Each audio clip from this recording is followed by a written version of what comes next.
Do you ever feel like you're not making a difference as a parent, a friend, or a neighbor? You might be surprised to learn how much your small acts of kindness really can change lives. And in today's episode, we're going to explore how ordinary people create extraordinary ripples in impact and how you can too right where you are. So stay tuned, my friends.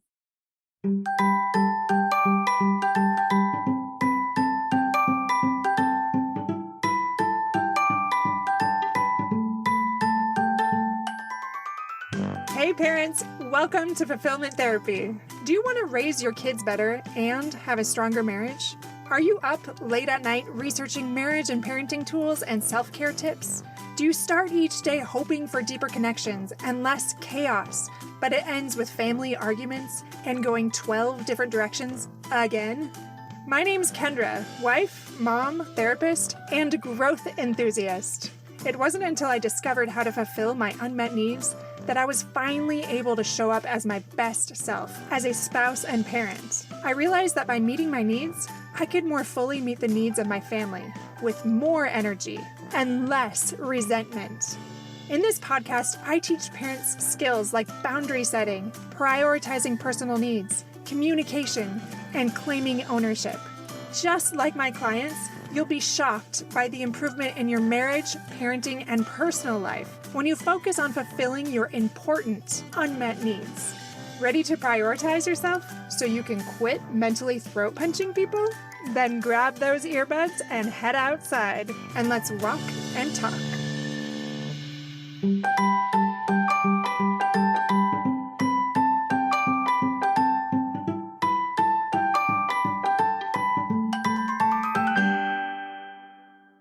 Welcome back to episode number 161, Everyday Influence, How Ordinary Parents Create Extraordinary Families.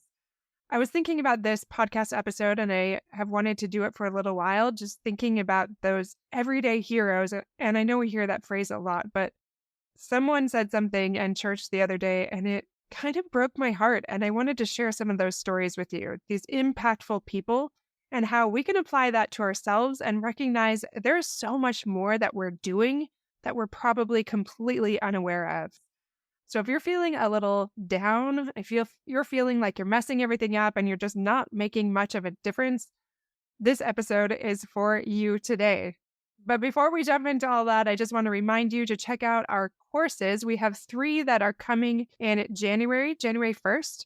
And we have one that is a Find Your Focus. It's a business podcast that will help you create a passive income, an online business, and a podcast. So that is that beginning course that will really help you figure out what it is that you want to do and how you can make an impact and help others. And then the second course that we are releasing is Ignite Your Life. That is a personal wellness course that will help you take your life to the next level, especially if you feel like you're stuck, if you need just a little bit more help. You know how to do things on your own. You want that flexibility. You don't want to pay all these professionals. You just want the information from someone you can trust, and you want that extra accountability. This is for you. Super minimal price.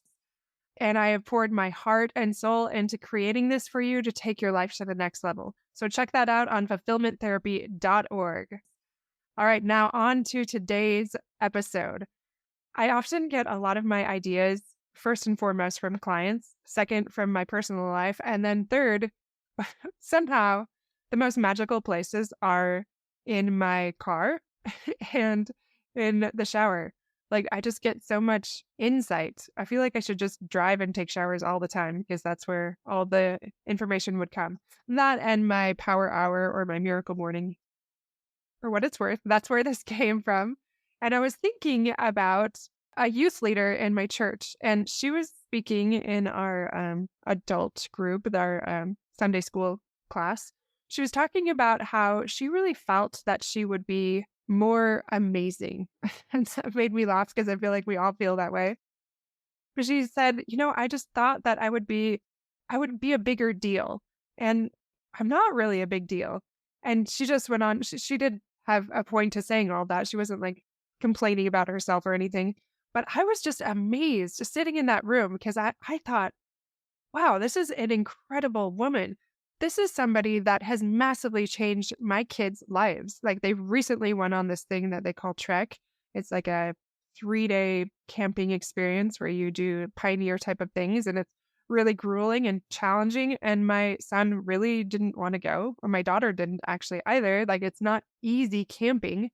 You have to dress like in the olden days and wear a lot more clothes and just not have the modern conveniences.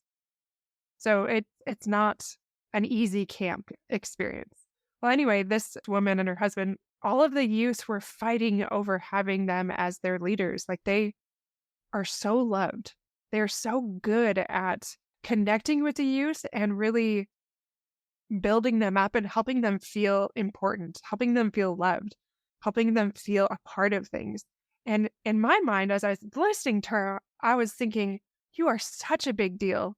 You changed how my son interacts with his peers, how he responds to church settings. You changed how he felt. That you helped him feel connection. You helped him feel that unity. And that is priceless. It totally shifted his mindset and that struggle in the home when it came to some religious things sometimes. Who knows what those future things will be, but she was a person that was there at the right time, that was willing to use her gifts in a way that changed our home. And she wasn't even aware of it. Like I tried to tell her, but she doesn't understand what a big deal she is. Like here she was just saying, I'm not that big of a deal. And I was just blown away. And I wonder how much that happens to all of us. Sometimes the people who think they're no big deal are the ones making the biggest difference. And I want to tell you about another story. I just thought about a lot of stories as I was thinking about this subject.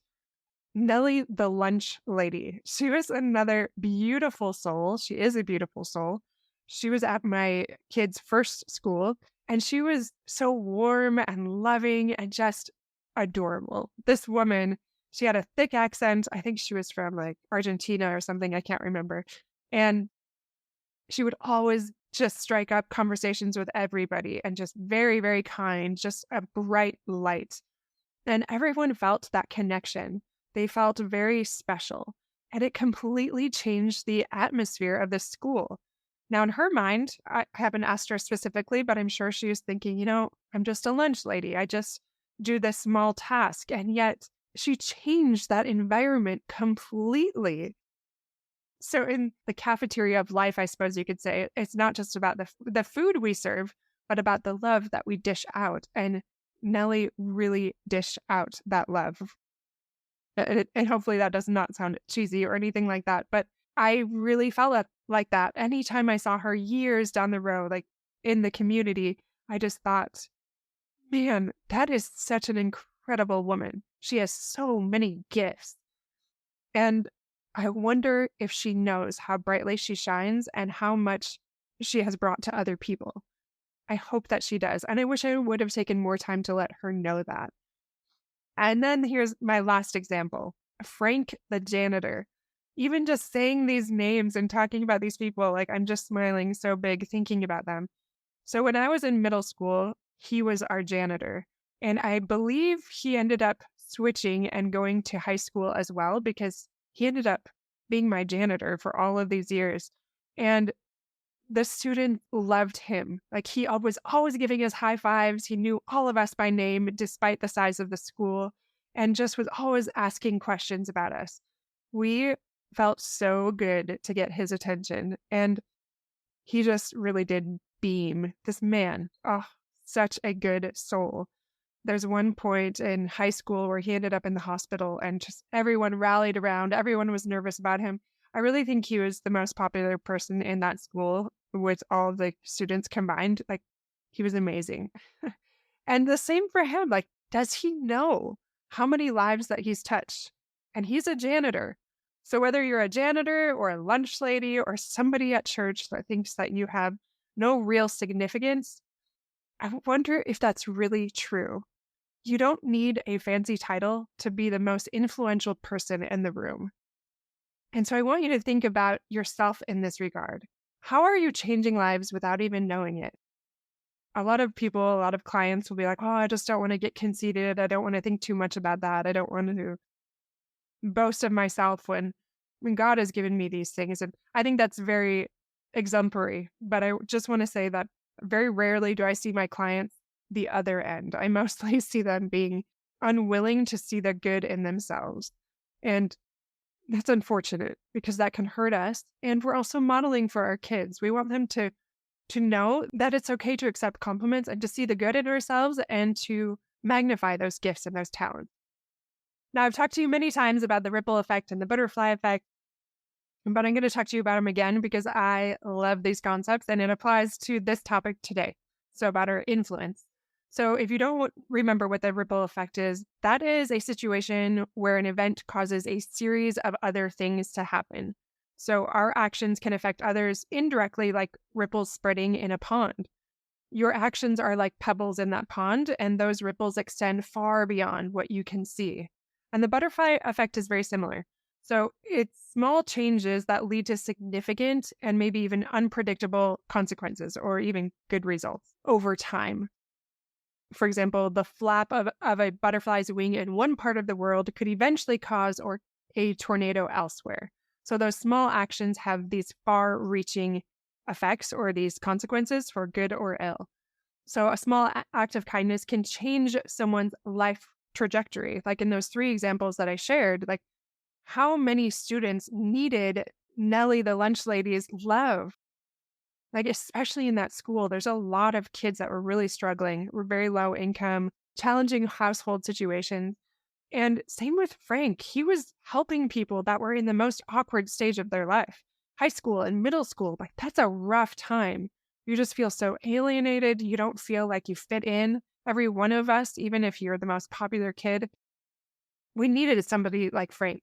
And he was changing people's life's trajectory. A few other examples of that is my daughter. My oldest daughter is really wonderful at complimenting people.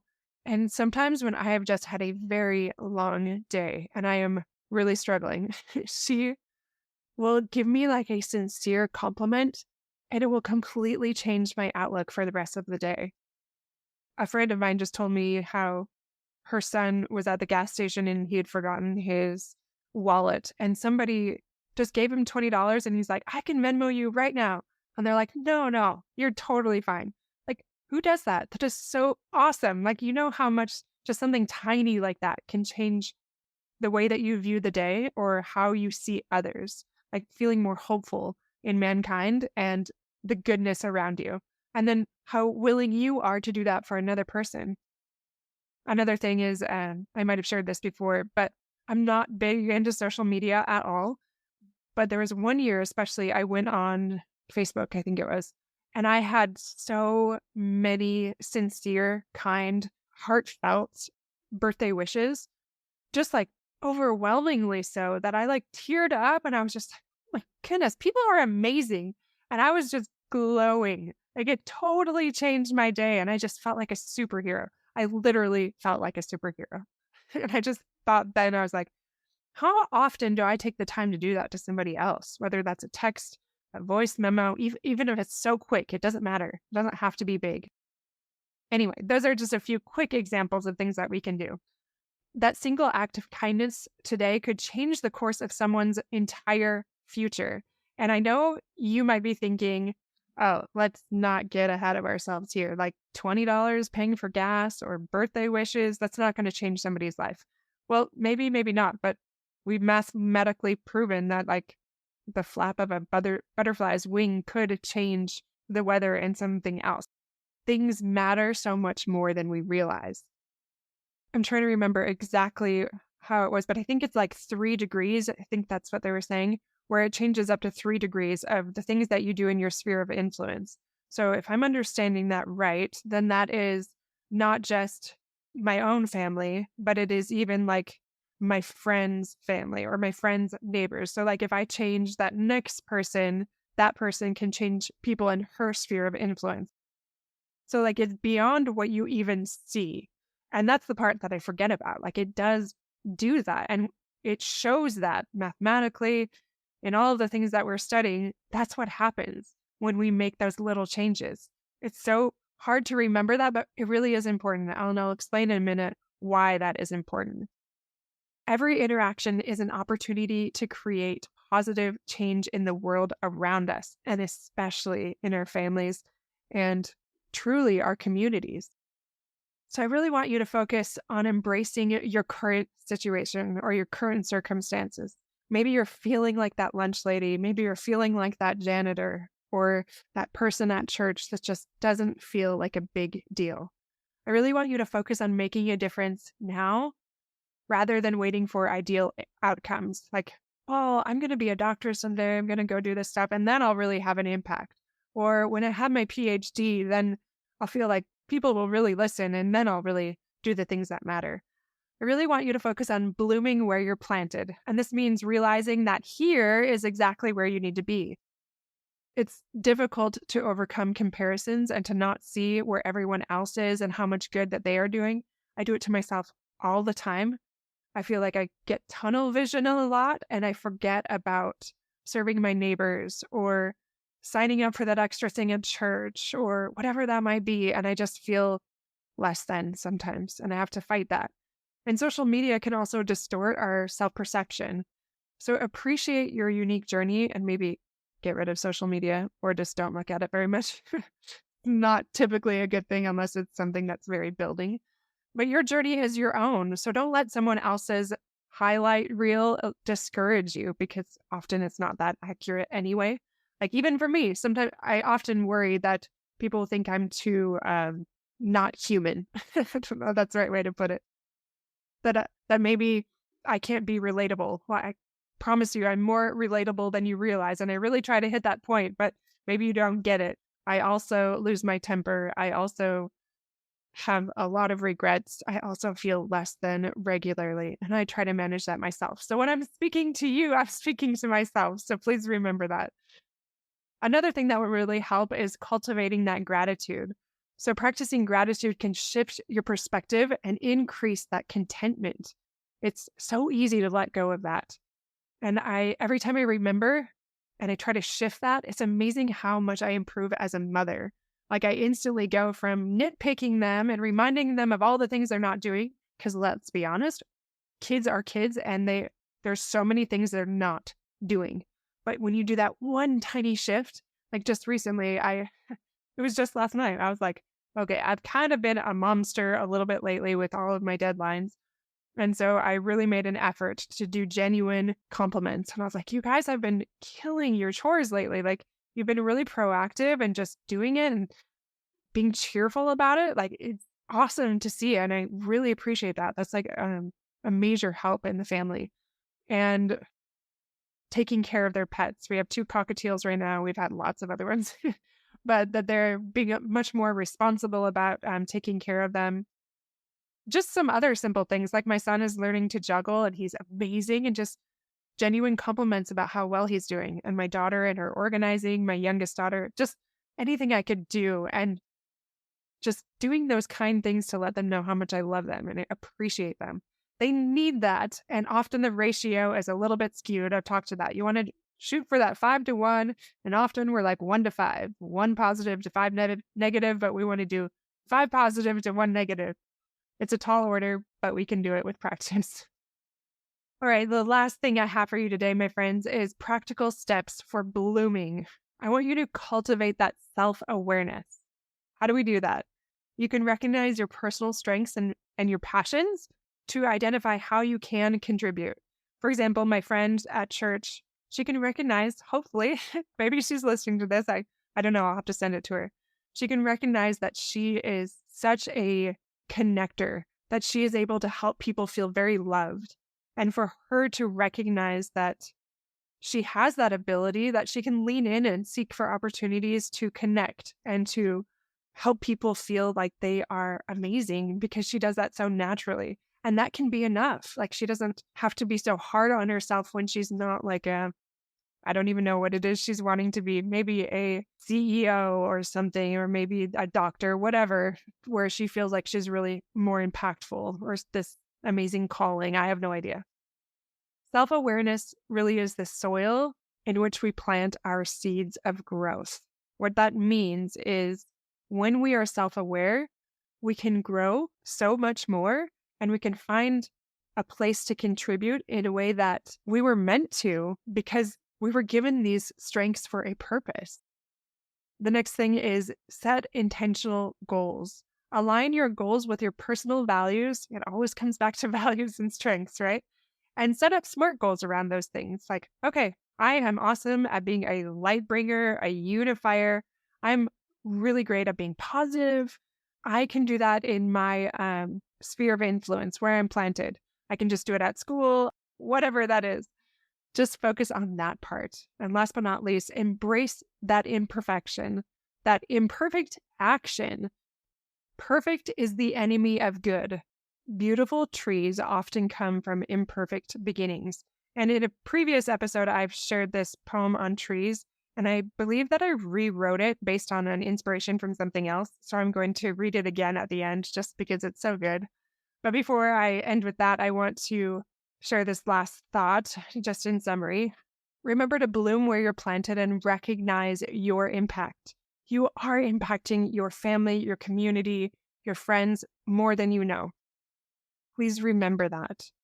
This is what will make your family extraordinary. So embrace your current circumstances and let your light shine. Again, that phrase is overused and now even slightly cheesy, but it's so true. Let your light shine. Forget about the cheesiness and know that that is truth, and that's what will bring so much joy. You are more impactful than you think. Don't forget about those positive ripples that you've created today. And remember also how others have changed the trajectory of your life in often very simple ways. Very quickly, an example of that is I didn't get into college. I was not a very great high school student. And they called and they got me in on probation. And that was kind of like humiliating to me that I needed to be on probation. But for 1 year, I was on probation and I ended up killing it. Like, I think I got a 4.0. I graduated with honors. Like, I just needed a chance and somebody believed in me and they did this tiny thing that they probably don't even remember. And it completely changed my life.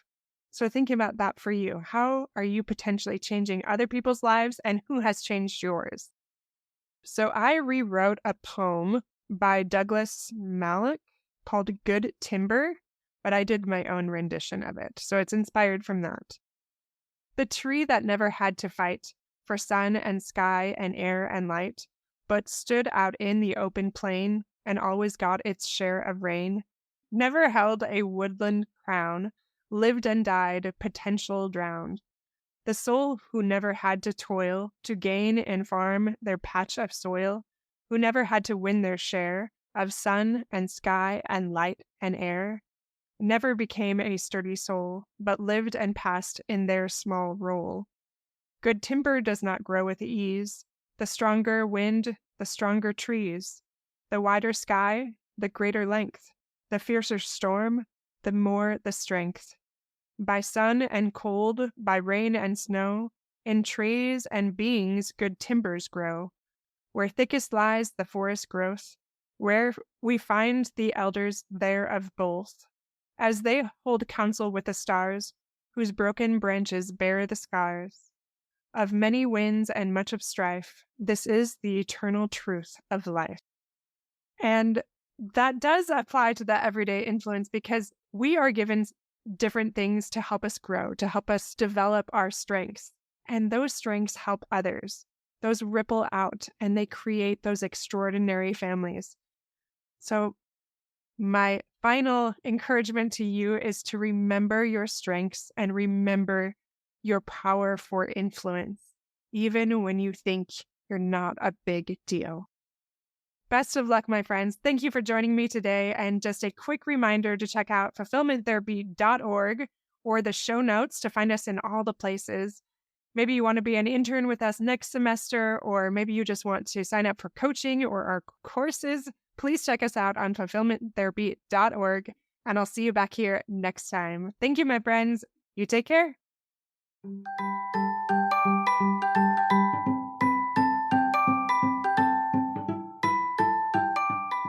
Hey friends, I hope you enjoyed today's episode. If you did, chances are someone else would too. Would you take 30 seconds to share this with a friend who's looking for greater family fulfillment? And while you're sharing, tell me what you think about the show by leaving a review on Apple Podcasts. It refuels me when I hear this podcast is helping you, no matter what your house or your hair looks like. I'll meet you back here every Monday and Thursday morning for more episodes. Until then.